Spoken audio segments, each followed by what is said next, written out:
Ake ngibele namukele kuzonke indawo la kuzofinya khona le video igama lami ngumsizi aka Inkosi Admin. Uma uqala ungena kule channel qinisekisa ukucindezela usubscribe uzowathola zonke izinto engiyipostayo kuyona ke le channel. Wengane zakwethu setholiwe umlisa owabulawa kwafakwa isidumbu sakhe sashiswa ke kuthiwa ungu Thabo Bester. Ukahle kho June Mpholo neminyaka 31 kuthiwa isakhe ke isidumbu esafakwa ichief OS mangawonge prison sashiswa ke kwathiwa ngesesibosha uThabo Bester.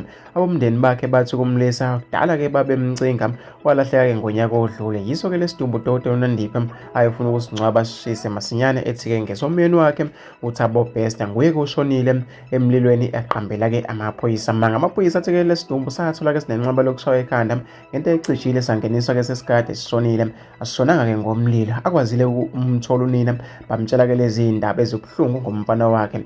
Uyise ke kaNandipha uke noma ke uyise kaNandipha wanindwa ngalo ke icala lokubulala mayelana naso ke lesidumbu, kodwa ke icala lahoxiswa ngemva kokucubungula ubufakazi wakhishwa ke ngebheyili ngeledlule. Uphenyo kwethiwa lisaqhubeka mayelana nomsebenzi wasendlini okusolakala ukuthi ke wabulawa owayesebenza ke emzini obekuhlala kuwo uBester noDokotela Nandipha phambi kokuba ke babaleke beqe ke imingcele wey'ngane zakwethu.